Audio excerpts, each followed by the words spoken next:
అందరికీ నమస్కారం. Welcome to Telugu వారట్. ఇటీవలే ఏపీ కాంగ్రెస్ పార్టీ కార్యక్రమాల్లో షర్మిల వెంట ఆమె తనయుడు కనిపిస్తూ ఉండడంతో అతని పొలిటికల్ ఎంట్రీపై ఆసక్తికర చర్చ జరుగుతుంది. తన కుమారుడు సమయం వచ్చినప్పుడు రాజకీయ రంగప్రవేశం చేస్తాడని షర్మిల బహిరంగంగానే ప్రకటించింది. దీంతో రాజారెడ్డి వైఎస్ఆర్ వారసుడు అంటూ షర్మిల అనుచరులు భావిస్తున్నారు. దీనిపై సోషల్ మీడియాలో ఓ వర్గం నుంచి ట్రోల్స్ కూడా మొదలయ్యాయి. ఈ క్రమంలో వైఎస్ షర్మిల ఘాటుగా స్పందించింది. వైఎస్ రాజారెడ్డి నిజమైన వైఎస్ఆర్ రాజకీయ వారసుడేనని, దీని విషయంలో ఎలాంటి అనుమానం లేదని ఆమె స్పష్టం చేసింది.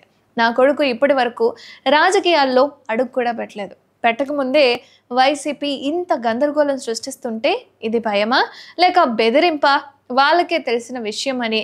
అయితే నా కుమారుడికి వైఎస్ రాజారెడ్డి అనే పేరు స్వయంగా నా నాన్నగారు వైఎస్ఆర్ పెట్టారు.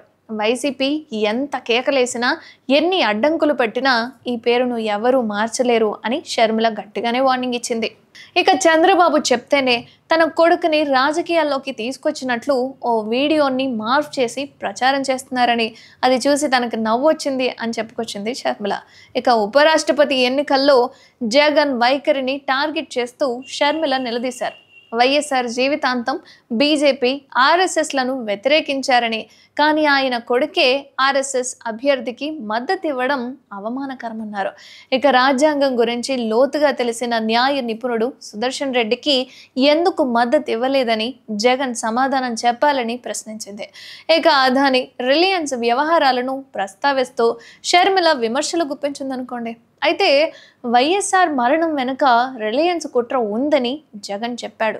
కానీ అదే రిలయన్స్ వాళ్ళకి రాజ్యసభ సీట్ ఇచ్చారు అని, అదాని కోసం గంగవరం పోర్టుని త్యాగం చేశాడు అని, 5 ఏళ్ళు అధికారంలో బీజేపీ ప్రతి బిల్లుకు జగన్ మద్దతు ఇచ్చాడని చెప్పుకొచ్చింది.